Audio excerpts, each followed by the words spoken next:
Muy buenas noches. Buenas noches, Doc. Bueno, démosle prisa. El día de hoy vamos a ver los principios de ecografía Doppler. Como en el módulo pasado vimos el ultrasonido, la física del ultrasonido. En la de aquí vamos a hablar un poco de la física del ultrasonido, pero del Doppler. Les pregunto, así una pregunta al aire, al que quiera contestar. ¿Qué conocen de Doppler? ¿Qué saben de Doppler? Porque creo que todos en la parte médica hemos escuchado esta técnica. Quisiera saber si tienen el conocimiento de cuándo se utiliza, qué es, por qué se utiliza.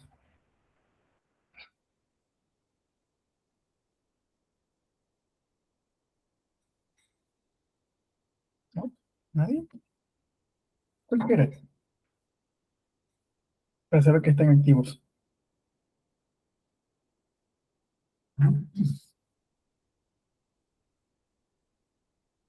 ¿No?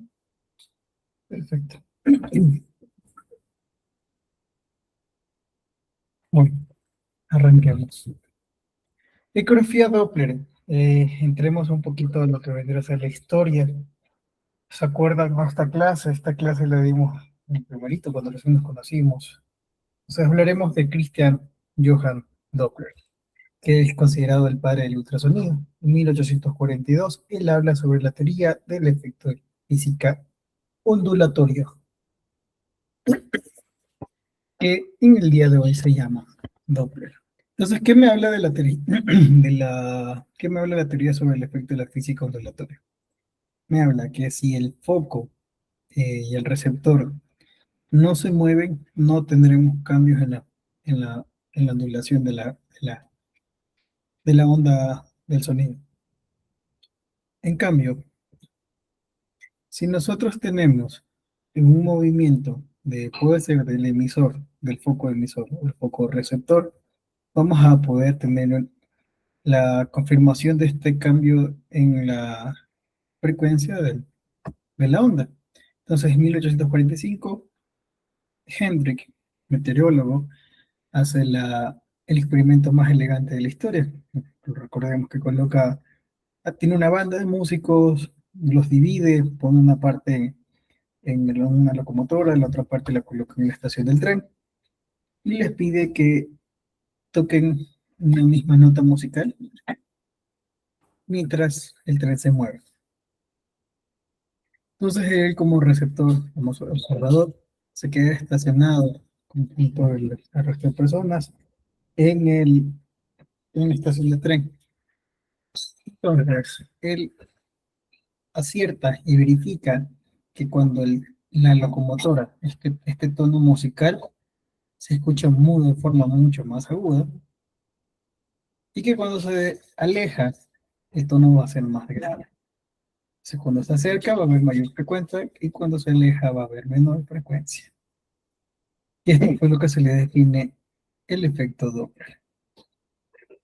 En 1982, Luca desarrolla el primer Doppler a color bidimensional.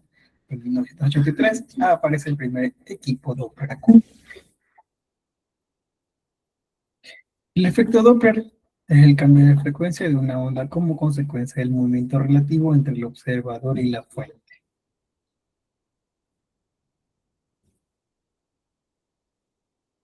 Es relacionado como cuando pasa una ambulancia, eh, algún vecino con su música en el carro se aleja, entonces vamos a percibir este tipo de cambios en la onda sonora del audio, ¿no? Ya que las ondas reflejadas además se caracterizarán por su amplitud, se caracterizarán también por su frecuencia. Porque si choca una interfaz en movimiento, va a existir un cambio en la frecuencia del eco proporcional a la velocidad de la estructura reflectora. Este cambio de la frecuencia se va a llamar como efecto Doppler. Su importancia radica en midiéndolo, ya que podemos conocer el estado de la movilidad de la interfaz receptora. La relación es variable y se rige según la ecuación Doppler. ¿Qué nos dice la ecuación Doppler? Que el cambio de frecuencia va a ser igual a 2 por frecuencia del transductor por velocidad del flujo por coseno del ángulo Doppler dividido por la velocidad del sonido en el medio. Doctor Kelvin, ¿lo entendió? Doctor Alejandro, ¿lo entendió? Mm, no, no, no tan No, bien. no se entiende en realidad. No sé, porque nosotros no estudiamos medicina para entender física. Y tampoco para estudiar matemáticas. Ahí estamos sacando cálculos de fórmulas pediátricas. Y la hidratación, bueno, en fin. El efecto Doppler lo vamos a resumir de una forma más sencilla. Vamos a tener de que dentro de los parámetros que vamos a ir mejorando va a ser la frecuencia, ¿sí? La angulación. ¿Por qué? Porque el momento de que resumamos un poquito.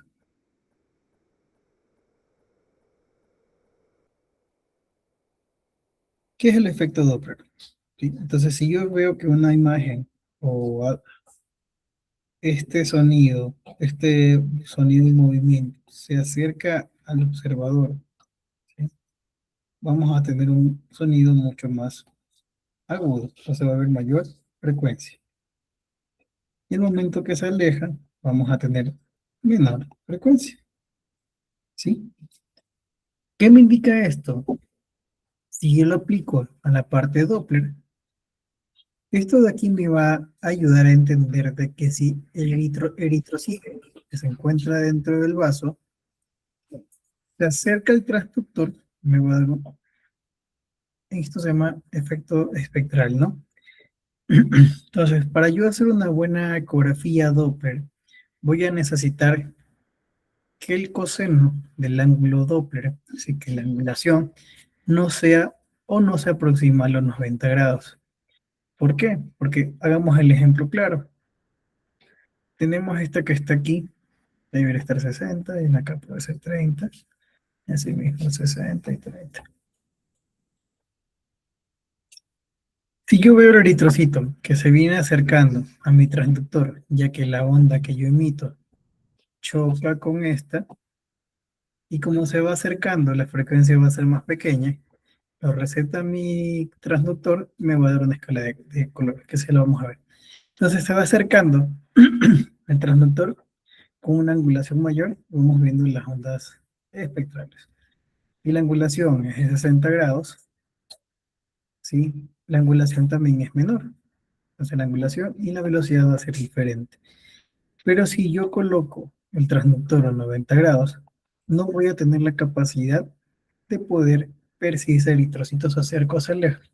En resumen, o sea, para no darle tanta vuelta, para yo hacer una buena ecografía Doppler, ¿sí? Para detectar bien el movimiento, yo no debo perpendicular mi transductor hacia el vaso que voy a estudiar, ya que no va a tener un efecto adecuado. Lo ideal va a ser entre 60 grados para obtener esta velocidad. Ya lo vamos a ir entendiendo. La ecuación refleja la relación entre la frecuencia del ultrasonido reflejado y la velocidad de la estructura reflectora. Es lo que les comentaba aquí. Entonces, al momento que yo tengo la angulación de 60 grados, lanzo mi onda de isonización y choque con este eritrocito. Va a haber una mayor velocidad, ¿sí? Y al momento de retorno va a haber la frecuencia mayor, porque se está acercando. Si yo tengo un eritrocito que no se mueve, la frecuencia transmitida va a ser igual a la frecuencia recibida. Mientras que cuando el movimiento, ¿sí? Se acerca al transductor, vamos a obtener que la frecuencia transmitida, digamos que sea de 3 Hz, va a regresar y vamos a tener una frecuencia mayor. ¿Sí? Vendremos a hablar de 5 por la velocidad que tiene, por lo que rebota. Y si el transductor se mueve o se aleja del transductor, la onda va a ser más larga. Recordemos la longitud de la onda. Entonces, como tiene menos recorrido, la longitud de onda va a ser menor. Y como tiene el otro mayor recorrido, la longitud de onda va a ser más larga. Lo que iba a indicar luego con el procesamiento que tendremos que tener una onda diferente. Pregunto, ¿se entendió algo? ¿Comprendieron el efecto Doppler?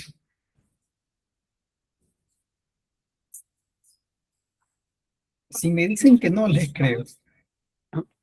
No, por ejemplo, Doc, en pocas palabras, para nosotros poder obtener efecto Doppler, se debe angular el transductor para que con el flujo sanguíneo haya una emisión de onda, ya que si es en 90 grados, es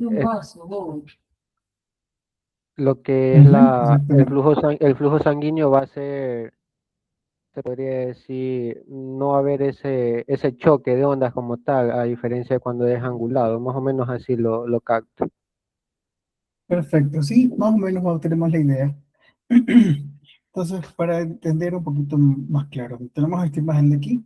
Quiero que se percaten de la onda, ¿sí? Cómo está conformada la onda. Entonces, el efecto Doppler me indica a mí que existe movimiento en esta onda sonora, ¿sí? Porque no es lo mismo escuchar así mismo en la radio, pero no con el teléfono, pongo Spotify con el teléfono, no es lo mismo escucharla a la distancia que acostumbro, ¿no? Lo dejo en el escritorio y estoy sentado al frente de la computadora y tengo sonido. Que si dejo el transductor, la música en el escritorio y yo me desplazo o me alejo, vamos a comenzar a tener una pequeña distorsión en la gravedad o en la agudeza del sonido. Entonces, si yo lo pego mucho al oído, va a haber mucho mayor cantidad de agudeza, como que hasta media doble. Esto pasa igual con la parte del eritrocito. Entonces, aquí nosotros podemos ver la onda emitida y la onda recibida. ¿Sí? Este aquí es más bonito. O sea, aquí nosotros no vamos a tener un efecto Doppler como tal. Cuando no existe movimiento, no hay Doppler. Las frecuencias son iguales, es lo que hemos visto en 2B, pero cuando la onda, ¿sí?, se aleja y tenemos una onda emitida, vemos el efecto de onda que choca contra el eritrocito. Esta onda recibida, la que va a captar el transductor, también va a ser una onda de larga longitud, va a haber menor frecuencia. A lo contrario de que si yo mando una onda emitida y este objeto en movimiento se acerca a la onda emisora, ¿sí?, la onda recibida va a ser con mayor frecuencia. Ah, no, es que no, que no se reventó. Algo me pegó, pero no lo vi. No. Aquí vemos un claro ejemplo, ¿sí?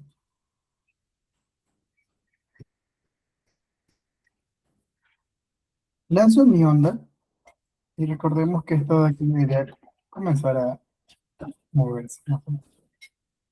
Entonces, al momento que lanzo mi onda, tengo una longitud mediana. Y como se va acercando, ¿sí?,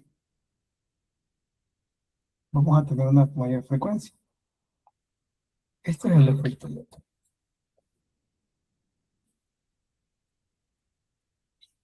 Entonces, la variación de la frecuencia del Doppler va a ser directamente proporcional a la frecuencia emitida y a la velocidad de la estructura estudiada. De ahí vamos a recordar que en anatomía, en fisiología, tenemos las diferentes presiones que existen en diferentes vasos del cuerpo según la distancia, según donde estemos radicados. En relación con el coseno del ángulo Doppler, el cual es necesario para medir correctamente las velocidades, vamos a obtener que utilizan ángulos pequeños que van a ser menos de 60 grados. Vamos a provocar grandes cambios en la frecuencia del Doppler, ya que si el transductor eh, está en contra de este, por lo tanto es mejor si está en 0 a 180. Entonces, ¿qué me va a indicar esto? De que el efecto Doppler va a ser muy, muy importante, lo que vendría a ser la angulación. Si está cercano a 90 grados, ¿sí? Si la sangre se mueve perpendicular al transductor, no se va a detectar, es lo que les comentaba. Entonces, si yo tengo el transductor 90 grados, nunca voy a detectar el flujo.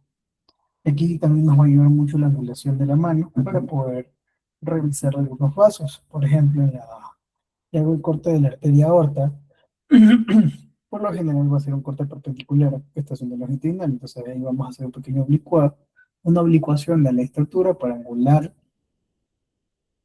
este vaso y poder hacer un Doppler adecuado. Entonces, si el coseno es de 90 grados, va a ser igual a cero. Entonces, no vamos a tener una respuesta en la parte del Doppler. Pero si yo mejoro la angulación, si en este caso va a ser de 60, miren el eje espectral, ¿sí? Vamos a tener una buena captación.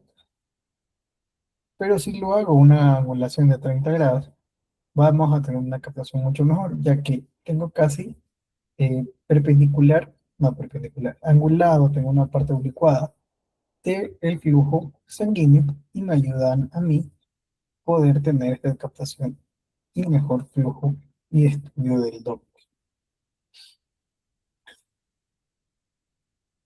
Pero, ¿cómo y por qué aplico el Doppler en la ecografía? ¿Para qué me permite utilizarlo? Esto me va a ayudar primero a ver la distribución de los vasos, a medir velocidades y también a ver el comportamiento del vaso sanguíneo en caso de que sea necesario. Y ¡tarán! No solamente existe el Doppler, ¿sí? Tenemos un universo. Recuerdan que alguna vez les comenté que para estudiar Doppler necesitaríamos otro diploma. Entonces, prácticamente debería ser así. Pero acá vamos a hacer algo pequeño, vamos para que vayan ya con la base. Tenemos 7 aspectos técnicos del Doppler. Tenemos el Doppler continuo, el Doppler pulsado, vamos a ver lo que es el aliasing, vamos a ver lo que es el análisis espectral, el duplex color, el Doppler color y el power Doppler.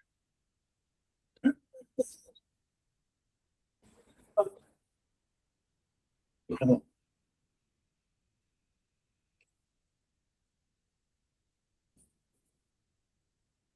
Nosotros ya hemos estudiado esto. Esto ya lo sabemos de memoria. Ahora nos toca estudiar estas 4 modalidades, que vendría a ser el Doppler continuo, el Doppler pulsado, el Doppler color y el Doppler power. Tenemos que tener claro que nosotros vamos a tener 2 tipos de estudios cuando utilizamos el Doppler. El cualitativo, que me califica si hay flujo y si el flujo es anterógrado o retrógrado, si se acerca o se aleja del transductor. Y esto va a estar dado por el color y por la potencia. Y también tenemos el estudio cuantitativo, que vamos a hablar del Doppler espectral, ya que este me ayuda mejor a valorar mejor la velocidad sobre el tiempo. Recordar, esta es pregunta de examen. Tengo un estudio cualitativo y un cuantitativo. El cualitativo va a estar representado por el Doppler color y el Doppler potencia. El Doppler potencia solo me indica si existe o no flujo. El Doppler color me indica si se acerca o se aleja del transductor. Y el cuantitativo me va a ayudar a dar una velocidad sobre el tiempo. Hablemos un poquito de lo que vendría a ser el Doppler continuo. En este caso, el transductor va a utilizar 2 cristales. Uno que va a transmitir constantemente y el otro que va a recibir constantemente. Y este aquí me va a ayudar a ver y determinar el punto de origen del eco y se va a denominar eco Doppler ciego.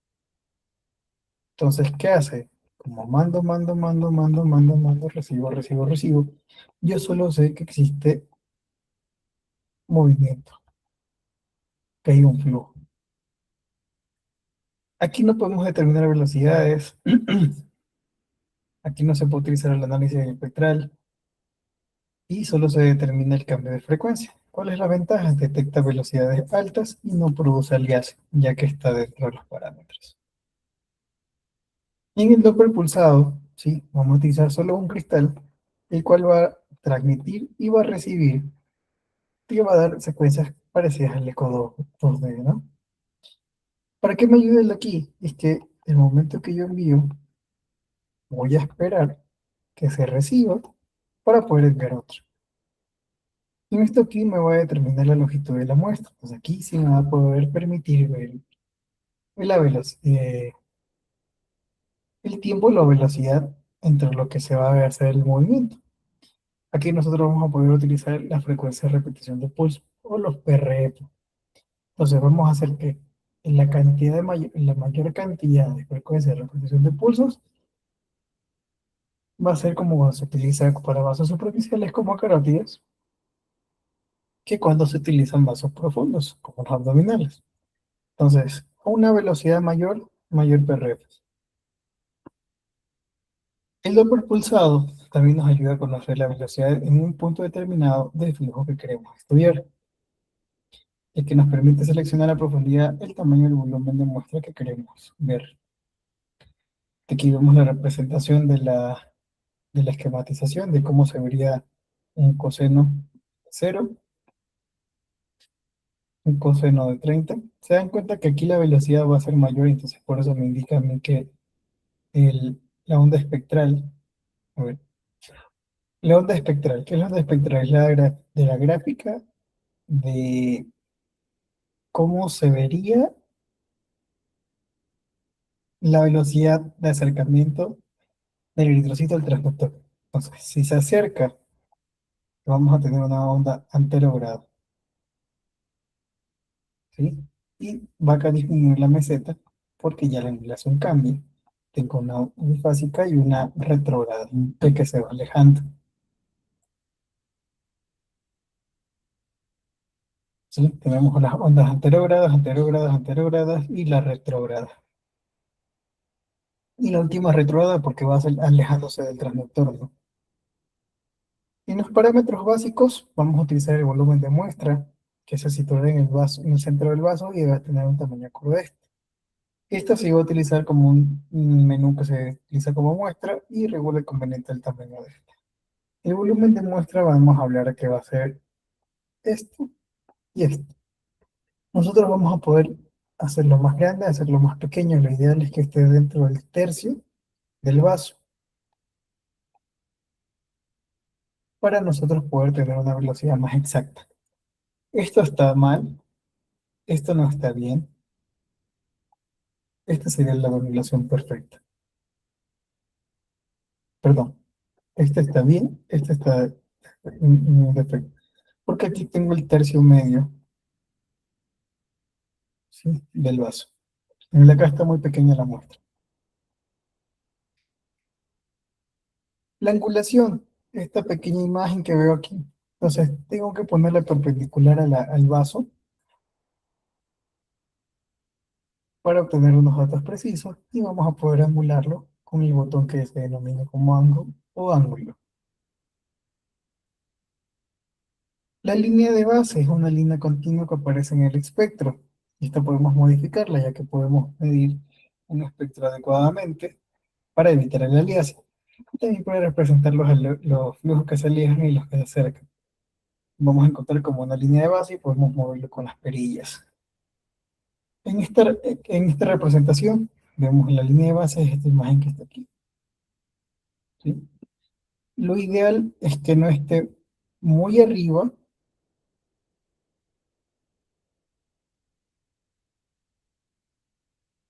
¿sí? Que no se puedan ver las ondas, que tampoco estemos con este espacio. O sea, lo ideal es que si es línea de base y no tengo una onda retrógrada, lo ideal sería que esté en la parte inferior de la pantalla. Si yo llegase a ver que la onda es diferente, ya lo coloco en medio. La frecuencia de repetición de pulso, el PRF, escala que vamos a ajustar la velocidad según el estudio que estemos utilizando.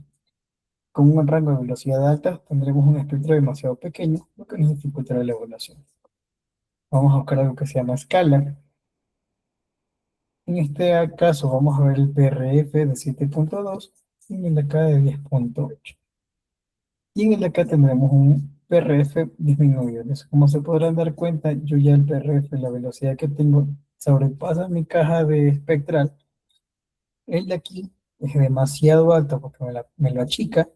Y en el de acá vemos una medición adecuada del PRF. Entonces me da una mayor espectro para poder analizarlo. El aliasing es una imagen, ay, ¿cómo sería? Podemos ver que lo sería como una reverberancia, mm, una versión alterada,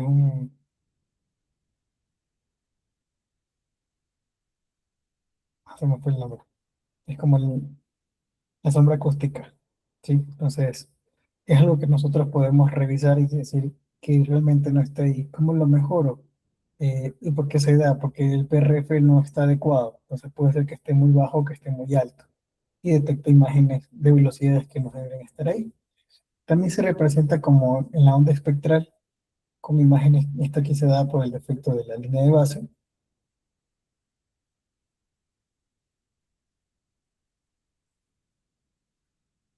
¿Cómo bajo o cómo resuelvo el aliasing? Aumentando el PRF, bajando la frecuencia del transductor y aumentando la visualización.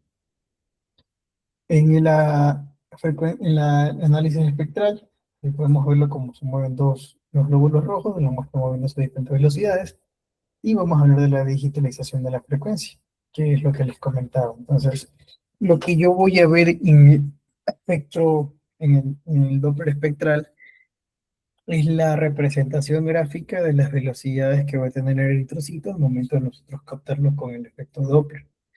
Vamos a tener tipos de espectros, ¿sí? Tenemos los que son de flujo continuo, ¿sí? Que son, hablaríamos de los monofásicos, de los bifásicos y los trifásicos. Hablemos de los vasos que representan algún tipo de patología. Entonces tenemos los flujos continuos, como las venas suprahepáticas, que van a ser pulsátiles, y los flujos pulsátiles, como son las arterias, que tenemos las de alta resistencia y las de baja resistencia.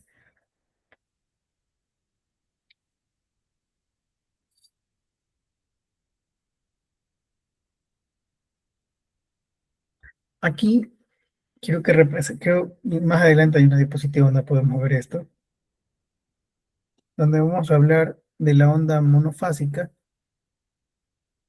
como vendría a ser un flujo continuo de una vena. Tenemos los de baja resistencia, que representa cada una de estas líneas. La sístole, el reposo, la diástole. Entonces, si nosotros hablamos de un flujo alto, de una resistencia alta, esta va a ser una imagen característica. ¿Sí? Que esta es una imagen trifásica, que tiene tres fases.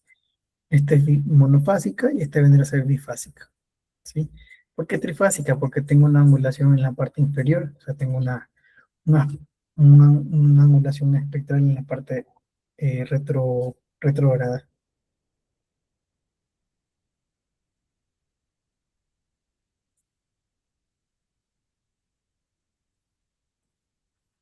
El envío de resistencia va a ser la relación entre la sístole y la diástole, que es la velocidad pico sistólica, menos la velocidad final distólica dividido por la velocidad pico sistólica. Esto puede ser, el ángulo no tiene que ser corregido porque es un cociente, y en el ejemplo de los riñones va a haber un IR de 0,6 a 0,8. Esto podemos hablar de esa resistencia de la pulsatabilidad de las arterias intraparenquimatosas. Aquí la misma arteria, pero ya vemos con una estenosis arterial, y se dan cuenta cómo cambia la onda de bifásica a monofásica. Y un paciente trasplantado, en este caso vamos a ver que va a haber un IR de 0,7, y aquí vemos que un IR va a estar, el índice de resistencia va a ser el 0,4, entonces habría que ver qué está pasando. Aquí se vería que había una estenosis en la parte de la arteria renal. Es lo que les comenté antes, ¿sí? Tenemos la onda, la morfología de la onda trifásica, donde vemos una sístole bastante alta, una diástole invertida y un componente que viene a hablar de la elasticidad de lo que viene a ser el vaso. Esto viene representado cuando hay un flujo a una velocidad mayor. Aquí podemos ver el flujo normal en la arteria femoral derecha, ¿sí? Pierna derecha. ¿Se dan cuenta cómo está el flujo? ¿Cómo está la onda espectral? Una onda trifásica. Y aquí nosotros ya perdemos la onda trifásica. Entonces aquí ya nosotros podemos observar de que la onda cambió de resistencia, ya el flujo va a ser menor, ya que pasamos de una onda trifásica a una onda bifásica. De igual manera acá la onda de resistencia va a ser diferente porque los picos diastólicos van a ser más altos. En el espectro Doppler tenemos una escala de grises, ¿sí? Que va a estar determinada por el tiempo, por la frecuencia, la velocidad y la intensidad. ¿Preguntas hasta ahora? Yo sé que es difícil, este tema es muy complejo.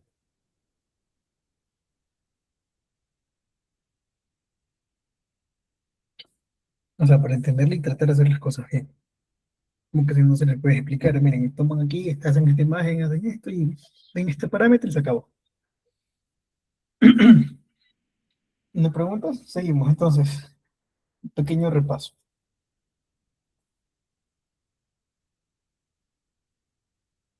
Ya vimos los aspectos de la Doppler pulsado y el Doppler continuo. El Doppler pulsado me va a ayudar a ver el trayecto o me ayuda a si que se acerca o se aleja con el trocito, el flujo, ¿no? Mientras que el continuo me indica que si existe o no flujo.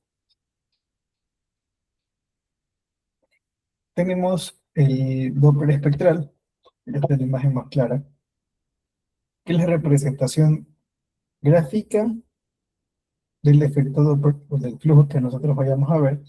Y tenemos tres componentes. Tenemos tres tipos, una clasificación de tres imágenes, que tenemos las ondas monofásicas, que por lo general se dan en vasos venosos, y tenemos los pulsátiles, que hablamos de los de alta resistencia y los de baja resistencia. Cuando existe alta resistencia, nosotros vamos a hablar de la onda trifásica, que se ve la sístole de forma anterógrada, la diástole en forma retrógrada, y bueno, la segunda que va a ser la tercera fase, que es la parte de reposo, que va a ser anterógrada. Y la fase, perdón, el espectral de bifásico, que no va a tener una mayor anterior, no va a ser anterógrado la parte diastólica. Diferenciación, vamos a hablar de cada uno de los Dopplers, el Doppler color. Entonces aquí me indica a mí que la escala de grises va a estar mostrada en una escala de colores, más precisa y más fácil de evaluar. Las velocidades son predominantes, pueden ser más vistas más fácilmente. Aquí tengo que el decodoppler va a ser ángulo dependiente, entonces mi angulación siempre debe ser menor a 60 grados. Nosotros tenemos en la pantalla algo que se llama caja de color, que es lo que me va a indicar a mí, porque esto se puede invertir, que si se acerca al transductor va a tener el color superior y si se aleja del transductor va a tener el color inferior. A diferencia del criterio que tenemos antes de no conocer la parte de la ignorancia, decíamos, ok, si pinta azul le ha de ser vena y si pinta rojo ha de ser arteria. No. Entonces aquí gráficamente se ve que tenemos que el vaso o el flujo está yendo para la parte descendiente, o se está alejando del transductor y se pinta de color azul. Mientras que si se pinta de color rojo, en este caso va a ir acercándose a la parte del transductor. Tenemos interpretación color, Van a ser hacia el transductor, no hay cambio, entonces aquí tenemos la angulación de 90, si se aleja tenemos. Esto se puede invertir, ¿no? Tiene que estar ojo al piojo con eso. Si se acerca es rojo, si se aleja es azul. ¿Qué es el estéreo? El estéreo es esta cajita de bordes verdes que me va a ayudar a permitir la angulación del flujo. La toma de muestra, en la cajita de muestra, la que mencioné al principio, debe ir en la parte tercia media, en el vaso, ya que la velocidad máxima va a estar en la mitad.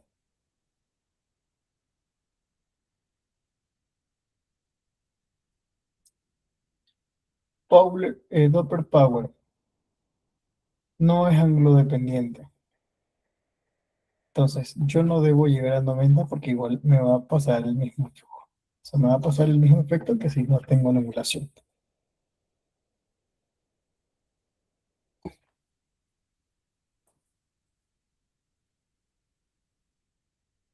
Se dan cuenta que si está señalada a 90 grados, no hay color, no pinta. Mientras que cuando existe una angulación, independiente de la angulación, va a haber un color. Esto me indica a mí que es flujo, nada más. Dice, existe flujo, bacán. Pero el duplex color es la combinación de el Doppler color o el Doppler pulsado con el Doppler espectral. Vemos la diferencia entre utilizar la caja de muestra muy ancho a utilizar una caja de muestra de menor de una mejor toma, ¿no? Esto aquí es la ventana sistólica, que está así, debería salir los Dopplers. Esta está mal tomada, aquí tenemos algo de aliasing. Y aquí vemos que la velocidad del flujo periférico va a ser casi nula. Entonces, la importancia de colocar el volumen de muestra dentro del tercio medio, ¿no?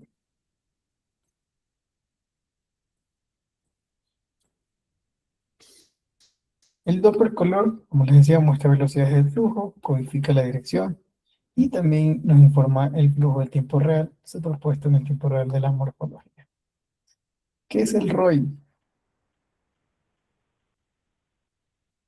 Este es el ROI. Es una caja de color que vamos a ajustar según la estructura que vayamos a estudiar y que podemos afectar la resolución espacial y temporal. La angulación de la caja de color, que es el ángulo, nos va a permitir de que podamos angular y mejorar la isonización del efecto Doppler. Y la ganancia, si yo subo mucha ganancia, en este caso una ganancia de 29,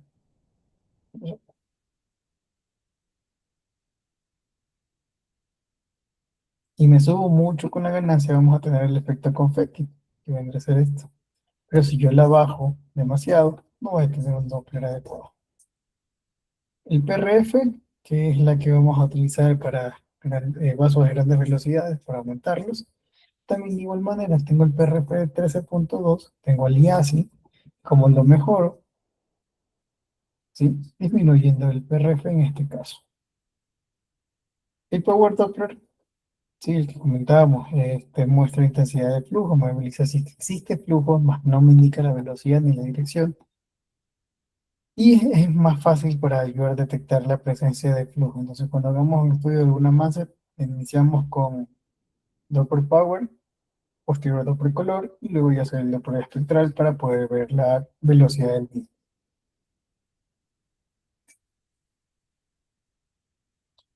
El Doppler Power es independiente de la velocidad, del ángulo y de la dirección.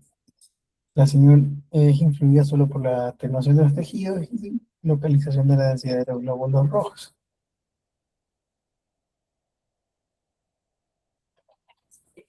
Cuando entra un eco, ¿existe cambio de frecuencia?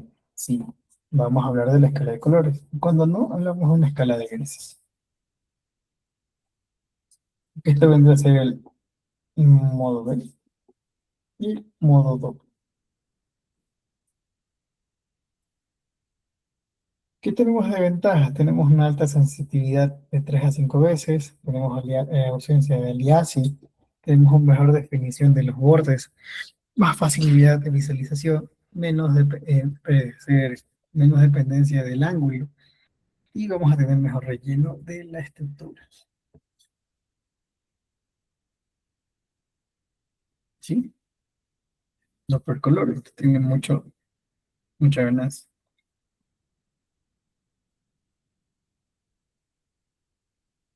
Entonces, cuando yo realizo la decoración adecuada, primero utilizo el Dopper Power para verificar si estoy en el vaso, paso al color, identifico, cojo la caja de volumen de muestra, lo coloco en el tercio del medio, mejoro la herramienta de modulación y coloco el espectro para poder medir.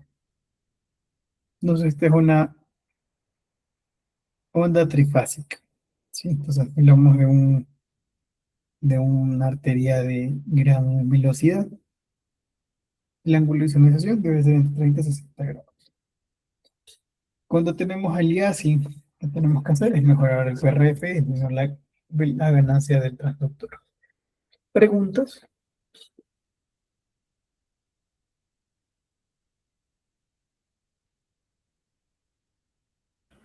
Doc, y por medio de este Doppler, ¿cómo yo evalúo si el vaso que yo estoy estudiando está bien, está mal, hay una patología? A ver si puedo rayar aquí. Puedo rayar aquí. Va a depender de la fisiología del Doppler y del vaso, la fisiología de Doppler del vaso que estudiamos. Ejemplo,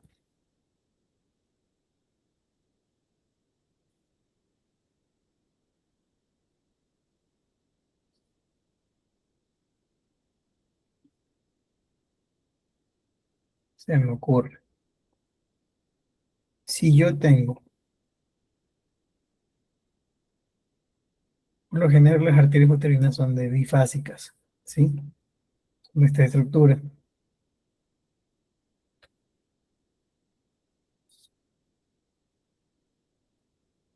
Sí, que esto sería como quiera lo normal. Pero el momento que llego al estudio, veo esto, o sea, ya algo me alerta. De que la velocidad está cambiando. Entonces, digamos que yo por lo general veo una arteria, ¿no? Un vaso que tenga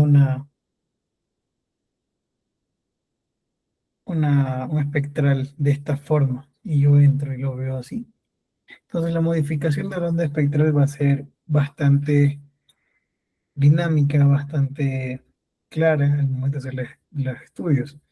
Una vez que ya revisé a simple ojo la onda espectral, voy a darme cuenta y voy a ayudar con las herramientas que tengo para poder medir las velocidades. Y hay algo que se llama el índice de pulsatividad y el índice de resistencia. Como vimos en la parte de aquí, en el riñón, normalmente es de 0,6 a 0,8.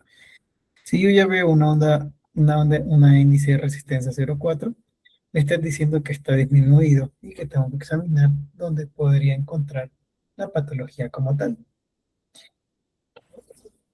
Quiero que quede claro, lo que vamos a ver de Doppler es para tener una idea algo ligera de qué sería el Doppler, ¿sí? El Doppler es una técnica ecográfica bastante compleja porque no solamente es de colocar y poner el color, que nos ayuda así, o sea, nos ayuda a verificar de que si por ejemplo, un mioma tiene irrigación o no, o si tiene una masa tiroidea, encontramos que tenga algún tipo de irrigación o que si el parte testicular tengo, o por ejemplo, la misma tiroides tenga mayor cantidad de flujos, nos ayudemos en esta parte, ya que las mediciones de de miembros inferiores, arteriales, venosos, hepáticos, y que ahorita vamos a ir a ver la parte hepática, eh, vamos a tener que ganarla con la experiencia y seguir estudiando. La ecografía de Doppler son, creo que como 10 tomos, que te explican paso a paso. Yo igual trato ahorita de que aprendan lo básico, las bases, así que tengan el conocimiento y que en la práctica podamos ponerlo a prueba y que digan, ah, sí, esto sirve. Preguntas, queda claro lo de la diferenciación entre ecodoppler, color, power, eh, espectral. También que quede claro que tenemos dos tipos de estudios, el cuantitativo y el cualitativo, y que el cualitativo está dado por el color y por el power, y el cuantitativo dado por la parte espectral, ¿sí? Que son básicamente lo que necesito que se lleven ahora a casa. ¿Preguntas, dudas?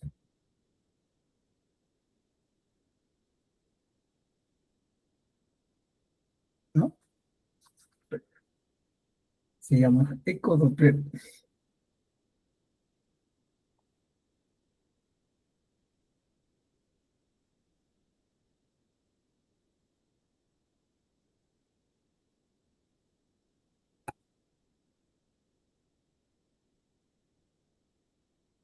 ¿Quieren un receso?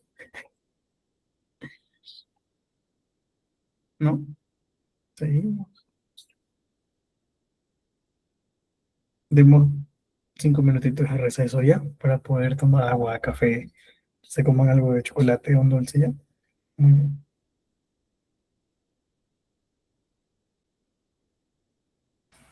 Bueno, chicos, continuamos. Tomar una agüita, café, algo.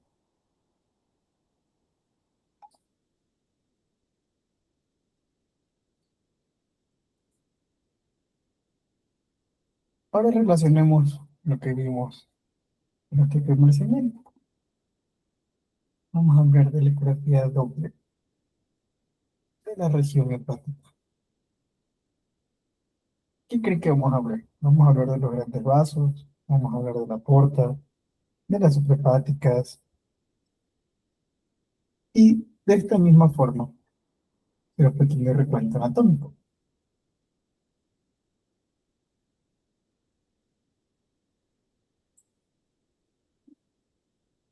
Hablemos de la conformación de la vena porta, conformada por la vena esplénica, la vena esotérica superior, que generan un tronco, ¿sí? Que se unen a la vena esotérica superior y hablemos del confluente pleno portal.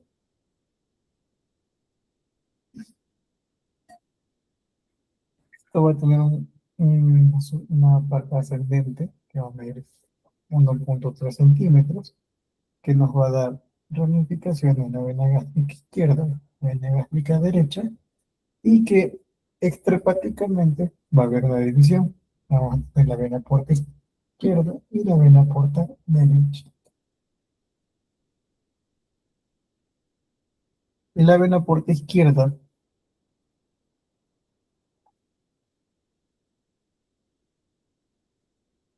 tiene sus ramificaciones intrahepáticas, y vemos la vena porta izquierda con sus ramificaciones, que nos va a dar qué signos, doctora Leslie.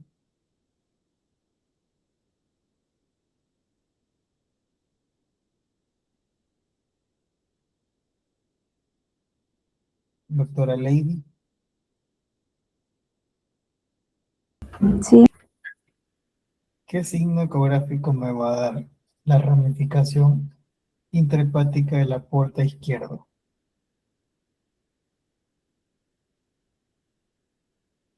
Hay un signo, un reparo anatómico.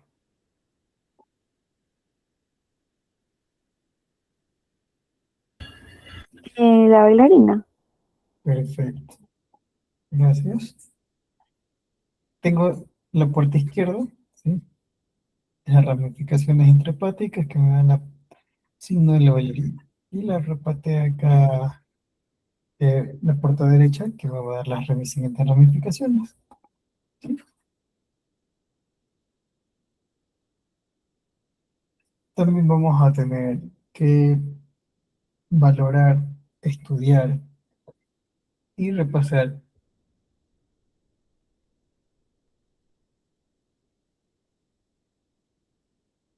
la parte de la vascularización hepática, como por ejemplo hablamos de las suprahepáticas. Entonces, repasos anatómicos, tenemos los cortes. Dentro de estos cortes, ¿cuáles voy a utilizar yo? Voy a utilizar el corte del segmento del lóbulo izquierdo, es el primer corte, el corte transversal, ¿sí? En apófisis sifoides, y nos va a dar la oportunidad de ver el signo de la bailarina. También vamos a ver el corte de la garra, que es dado por la división de las suprahepáticas. Y aquí están los segmentos 2, 4A, 8 y 7.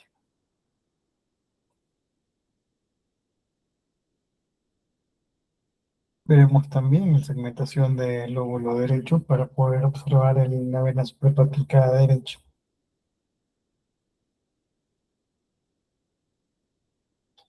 Entonces, en el corte que vemos aquí, que viene hacia el signo de la bailarina, nosotros podemos valorar el flujo de las piernitas o de los bracitos. Entonces ya todo comienza a tener más sentido.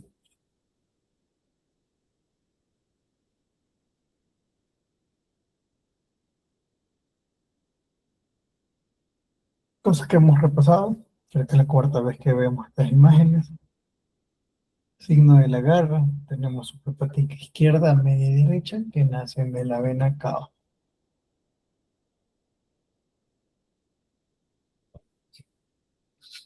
Mira la comenta.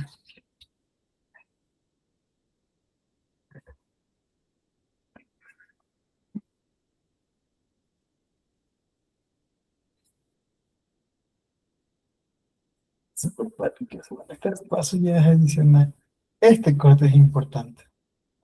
¿Alguien reconoce este corte? Es el corte para ver cuello de páncreas, ¿sí? Que se va a hacer un corte longitudinal sobre la vena porta, que se ve de esta forma.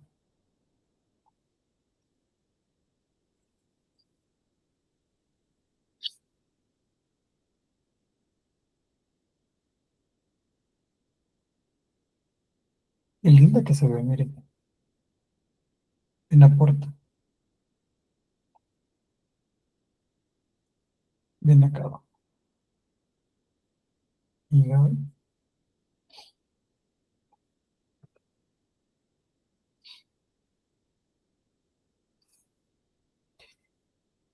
Haciendo este pequeño recuento, ¿sí? Yo sé que está bastante sencillo, que ustedes son super pilas. No le metí mucho más conocimiento, ya que ustedes están preparados y lo hemos repasado muchas veces. Ustedes están atentos a la clase. Entremos a la parte que nos corresponde, que vendría a ser la ecografía doppler-hepática. ¿Cuáles son los objetivos? Necesito que ustedes conozcan sobre la técnica espectral. Vamos a definir los elementos que conforman la onda Doppler. Vamos a repasar algo de los patrones de onda Doppler fisiológicos de la arteria hepática, de la vena porta y las venas hepáticas. Asimismo, vamos a ver las distintas patologías frecuentes que vemos en hígado.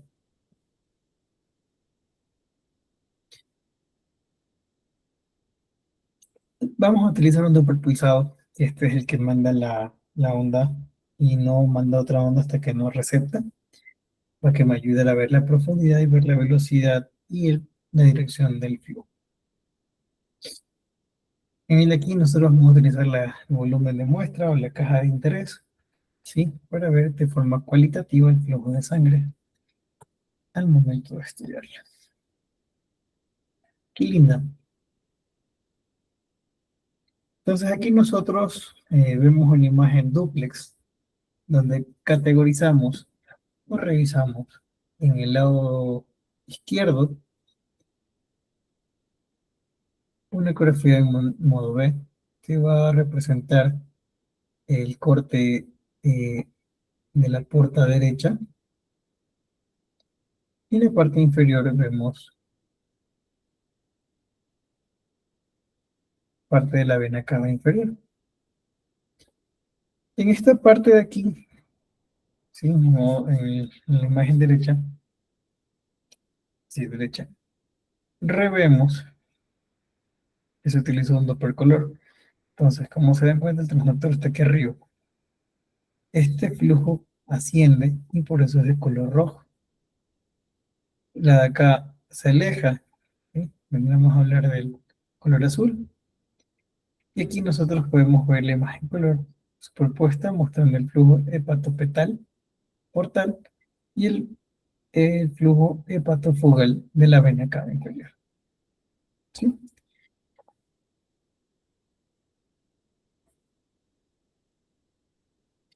Una vez, para poder yo hacer una buena ecografía Doppler, necesito hacer una buena ecografía en modo B, en 2D, en escala de gris. Si yo no sé sacar una buena imagen en modo B, no me va a servir de nada todo el conocimiento que yo tenga en Doppler. ¿Entendido?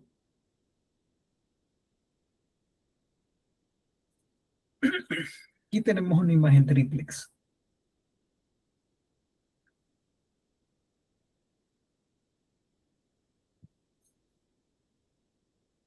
Entonces, primero saco, perdón, una imagen buena, ¿sí? En 2D. Luego cojo la parte de la caja de mi interés, la caja de color, activo el Doppler color y puedo observar. Una vez que encontré, analicé, regulé frecuencia, regulé PRF, regulé ganancia, mejoré angulación, recién ahí puedo poner mi muestra de volumen con la angulación adecuada para poder yo sacar mi imagen espectral, que esta vendría a ser una onda monofásica.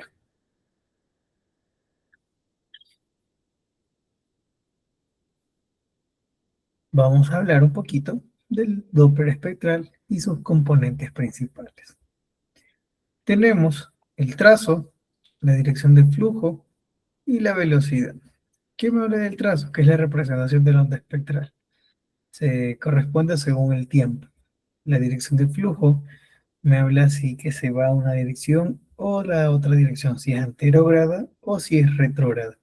Y la velocidad va a estar dada por el eje Y, que viene a hablar del eje vertical, y la que me va a dar aumento de la velocidad. ¿Qué tenemos que identificar? Las aceleraciones, que van a estar determinadas por la inclinación de la onda. Que va a haber un cambio de aceleración, ¿sí? Va a estar representado como cambios de inflexión de la curva, que son los responsables de los sonidos característicos escuchados en la ecografía Doppler. Y la ciclicidad o la fasicidad es la determinada por la repetición del trazado. La morfología de la onda determina el número de veces que la onda o trazado cruza la línea de base. Ahí hablamos el mono, trifásico o trifásico. En esta imagen hablamos de velocidad, hablamos de tiempo, vemos la línea media y podemos hablar de la línea de trazado, que vamos a hablar de lo que vendrá a ser anterógrado y lo que vendrá a ser retrógrado. En las características del flujo tenemos lo que es laminar con lo que es turbulento. El flujo laminar es un flujo menor a la periferia del vaso que en el lumen, dando lugar a un espectro con poca dispersión y una ventana sin valor de velocidad. ¿Qué produce una ventana? Un fenómeno de ventana. ¿Se acuerdan la imagen que se veía trifásica en la diapositiva anterior? Que tenía este espacio negro. ¿Ya? Entonces hablamos del flujo típico de arterias medianas y gran calibre.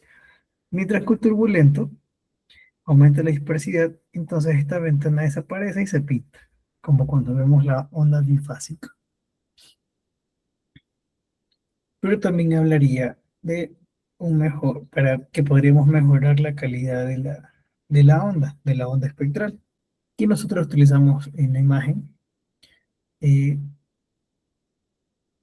vemos que la vena hepática en la parte superior de visualizar la región interior correctamente centrada, ¿sí? Y en la parte inferior la angulación va a ser diferente, entonces va a ser más cercana. ¿Qué me indica a mí? Que aquí yo puse la caja de volumen de muestra en la parte central y en la acá lo puse un poco más para la pared. Entonces cambia la velocidad.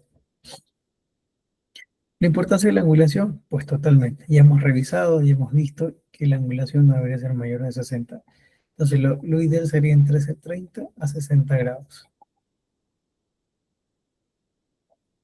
¿Por qué? Porque de igual manera, al momento que veo en la parte superior, veo un ángulo de mayor de 60, miren la angulación y la velocidad que tiene, y en la parte de abajo veo la angulación de menor, eh, de menor angulación con una velocidad que vende a ser la parte correcta.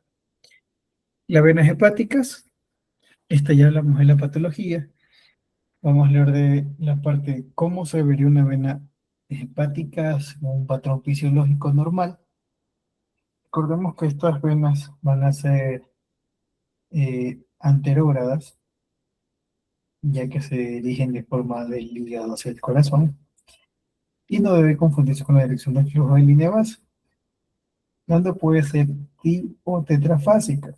La onda espectral de las venas hepáticas se encuentran íntimamente relacionadas al ciclo cardíaco. Y básicamente se forman a partir de 4 componentes. Esto. Miren qué bonito es el Doppler. Tenemos los componentes de las ondas anterógradas. Tenemos una onda S, que va a hablar, aparece durante la sístole ventricular. La onda D, que corresponde a la apertura de la válvula tricúspide, ¿sí? Como ondas anterógradas, la onda S y la onda D. Recuerden que está invertido, ¿sí? Porque va a diferente ubicación el sangrado.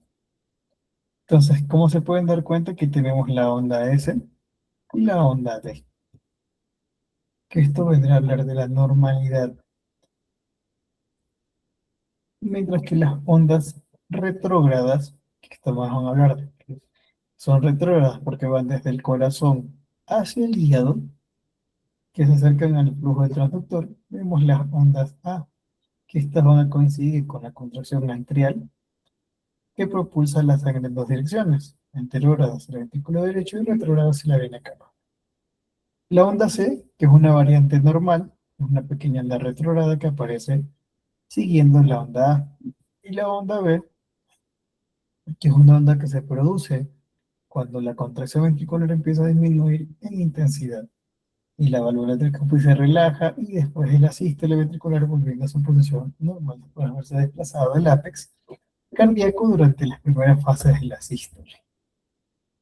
Lindo. Entonces, en la parte de las venas hepáticas, recordar la dirección en la que vamos. Vamos desde saliendo de la parte hepática hacia el corazón. Entonces, como vienen para afuera o se alejan del transductor, van a tener una onda retrógrada. También recordemos que están ligadas muy cerca a la vena cava, que está ligada a la parte de la frecuencia cardíaca. Vamos a tener este tipo de ondas. Entonces, lo normal en las partes de los patrones fisiológicos que va a ser anterógradas y retrógradas. El flujo, hablando de la patología en las venas hepáticas, tenemos que el flujo de patrones de ondas patológicas va a ser anormalmente un aumento de la pulsatividad, como una disminución de la pasicidad, puede traducir a diferentes patologías. Cuando hablamos de la disminución de la fasicidad y de la ventana espectral, hablamos como que hay pérdidas de las ondas características y ya no sería una morfología tri o tetrafásica, Y aquí podemos ver que existe o no flujo dentro del medio. Cuando tenemos este tipo de alteraciones de la onda, podemos hablar de la enfermedad del síndrome de Buchiari y otras causas desasociadas de conexión de la enfermedad oclusiva venosa hepática y la cirrosis. Entonces, hablando de la elasticidad, ya no vamos a ser tan elástico porque vamos a comenzar a presentar fibrosis en la parte hepática. ¿Te en cuenta la onda? Que es diferente. Entonces, es lo que les comentaba antes el compañero, de que una vez que identifico lo normal, lo patológico va a ser lo más fácil. El aumento de la positividad de la onda va a ser un aumento de las fluctuaciones en la onda Doppler. Indica patología encontrándose predominantemente en dos entidades, la regurgitación tricuspidia y el fallo cardíaco derecho. Ambas entidades suelen darse en conjunto sin déficit de distinción. Y lo importante es que la regurgitación tricuspidia, la característica de la onda Doppler, vamos a verla de la siguiente forma. Va a haber un aumento del tamaño de las ondas retrógradas, o sea, de la onda A y la onda B, tanto en la sístole como en la diástole va a existir un gran mayor volumen sanguíneo, generando unas ondas A y B más grandes. También tendremos pérdida de la profundidad o reversión de la onda S, que se va a dar durante la sístole, y esta va a provocar una disminución de la onda retrógrada anterograda S, volviéndose menos profunda que la D. ¿Sí?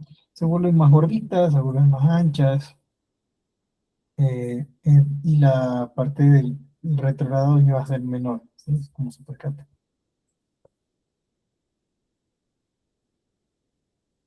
Básicamente, lo que hay que tener en cuenta es cómo nosotros vamos a interpretar o conocer el flujo que tenemos a continuación. ¿Así? Esto vendría a ser lo normal.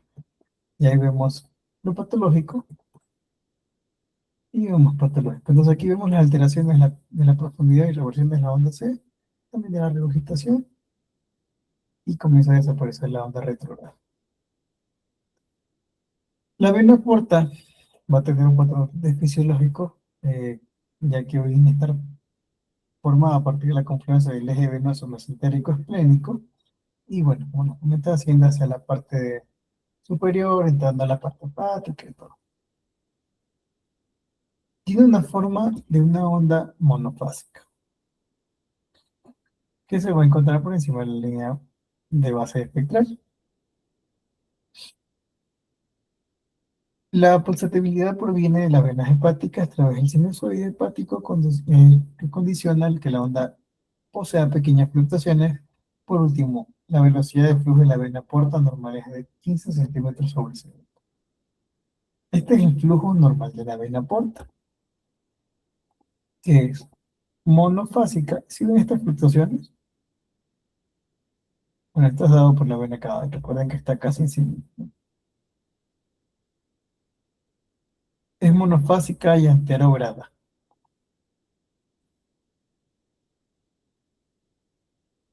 El plató, flujo pulsátil hepatopeto, hepatofugo en la vena porta y sus ramas, flujo hepatofugo dependiendo de la respiración, hepatofugo continuando con el tronco de la vena porta, y su flujo continuo en ramas de vena porta y estasis venosa de flujo cero. Arteria hepática, vena porta. La vena porta, con los patrones de ondas patológicas, tenemos que darnos cuenta que va a ser parecido a las venas hepáticas, y se pueden escribir dos grupos principales: por un aumento de pulsatividad o por un descenso o ausencia de flujo. Hablaremos de la ausencia o del descenso de flujo. La entidad más frecuente es que existe hipertensión portal causada por la cirrosis hepática, donde el flujo portal va a ser lento y va a ser menor de 15 centímetros por segundo. También encontramos que va a haber un aumento del hierro arterial, el cual normalmente es de 0,7.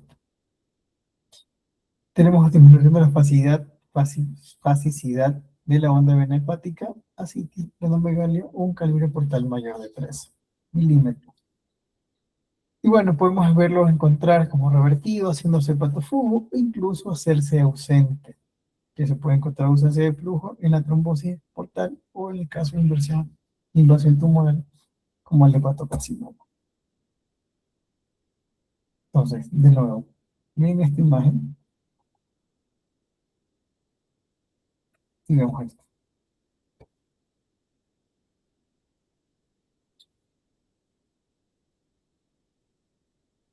Bueno, si este aumento de la pulsatividad va a ser debido a la conexión fisiológica entre los componentes sinusoideo hepáticos. Y encontraremos que aumenta la pulsatividad de la vena con otras entidades de regurgitación intercostil, la insuficiencia hepática derecha, y otras causas de aumento de pulsatividad son los shunts arteriovenosos. La arteria hepática, en orden fisiológico, vamos a tener una hoja ecográfica para el estudio Doppler de la arteria hepática, que suele ser en la parte intercostal. Esta vena se superpone normalmente al flujo de la arteria hepática y el de la vena porta, ambos con dirección hacia el transductor, siendo ocasionalmente difícil la distinción entre la arteria, al quedar enmascarada por el flujo portal. Una manera útil de identificar es ajustando la escala de velocidad, es decir, ajustando el rango de velocidades representadas. Entonces aumento la velocidad para tener mayor flujo y se vería de esta forma. Entonces aquí yo disminuyo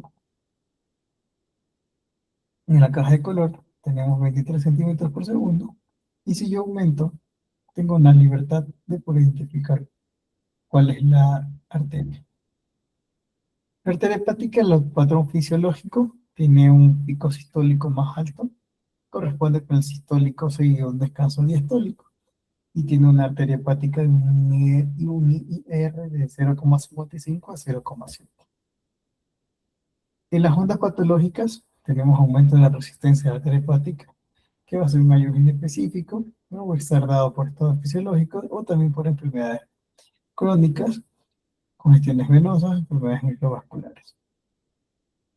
Disminución de la resistencia arterial normalmente indica patología, aunque también presenta un amplio diagnóstico diferencial, en las cuales más frecuente podemos ver en las hepatopatías crónicas, que pueden aumentar o disminuir el IR. ¿Cuándo está indicado hacer una ecografía portal Doppler? Cuando existe hipertensión portal. Esta se va a definir por una presión en cuña en la vena hepática o una presión venosa portal directa mayor a 5 milímetros de mercurio. Y la vena cava una presión, perdón, la vena esplénica mayor de 15 milímetros de mercurio. Una presión en la vena porta mayor de 30 milímetros de agua. La hipertensión portal es que siempre resulta de algún proceso ocurrido en el que obstruye el flujo sanguíneo en el sistema portal y se clasifica de la siguiente forma. Tenemos los signos clínicos de hipertensión portal: esplenomegalia, varices esofágicas, citis y colaterales portovenosas. Exclusión de cirrosis secundaria, enfermedades crónicas, hipertensión portal no cirrósicas, y tenemos la cascada de enfermedades, pero tenemos que clasificarlos como prehepática, hepática y poshepática. Cuando existe la obstrucción prehepática, se ve dentro de la vena esplénica o de la vena porta, cuando existe degeneración cavernomatosa de la portada o la pileflebitis. Cuando es hepática, tenemos obstrucción del proceso, compromete el tejido hepático, como la cirrosis hepática o la fibrosis hepática. Y poshepática, obstruyendo lo que son las suprahepáticas, la porción torácica de la vena cava inferior, y como ocurre en el síndrome de Budd-Chiari, la pericarditis constrictiva. Ajá. Vemos una esquematización. Prehepáticas, trombosis de venas porta y de las crónicas. Las intrahepáticas, presinusoidales, sinusoidales y posinusoidales. Y las poshepáticas, las síndrome de Budd-Chiari, obstrucción de la vena cava inferior, pericarditis, insuficiencia cardíaca y regurgitación tricopenia grave.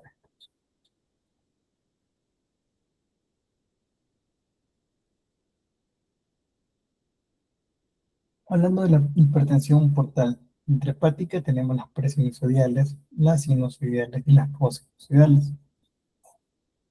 las cuales son lesiones que comprimen las ramificaciones portales dadas por ejemplo, la fibrosis hepática congénita o ocasionalmente la sarcoidosis. Las sinusoidales ocurren en el hígado graso y en la cirrosis hepática, ya que son las que afectan directamente las sinusoides. Y el postsinusoidal, que es el tipo de hipertensión portal que se enferma en la vena oclusiva y también en la parte cirrótica. En la ecografía Doppler, el flujo hepatofugo aparece como el flujo dirigido hacia afuera del hígado y hacia la vena porta o sus ramas intrahepáticas.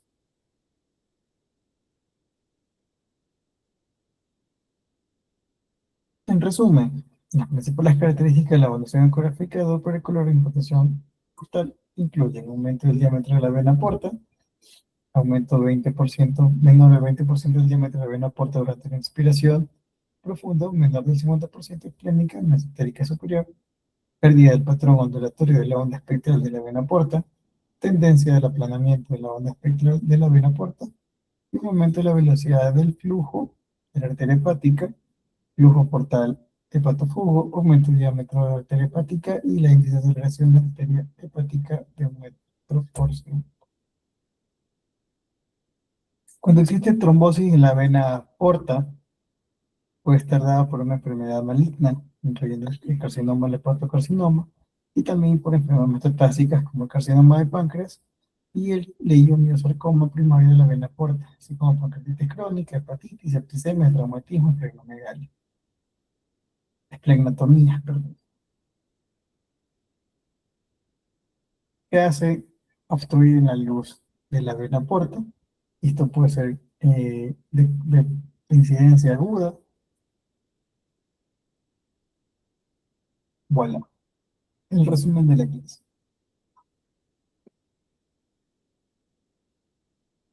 Entonces, esta contesta una gran pregunta. Doppler de la vena hepática, Doppler de la vena porta y Doppler de la vena, no sé por acá. Ahí. Tengo el Doppler de la vena hepática, veo cuando hay una congestión moderada y cuando la congestión es severa. Doppler de la porta. Entonces, yo cuando ya veo el patrón normal, como el femoralizo, con el patrón normal Doppler de las venas, de las arterias, si yo ya veo algún tipo de modificación dentro de la misma y ayudándome con la clínica del paciente, puedo comenzar a identificar eh, las diferentes patologías, ¿no? Un aumento de la presión, disminución de la presión, una oclusión total.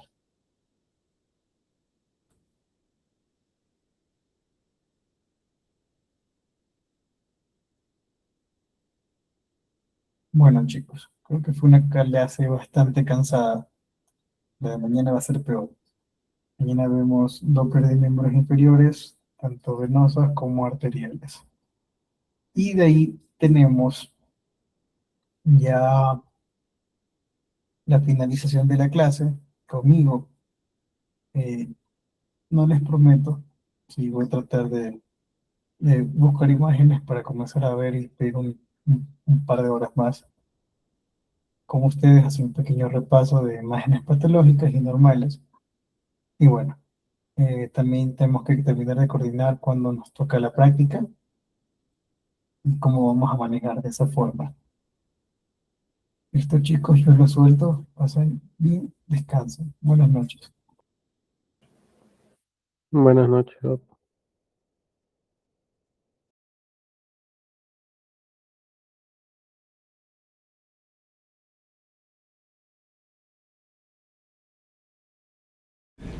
ISEP, desarrollo profesional que transforma.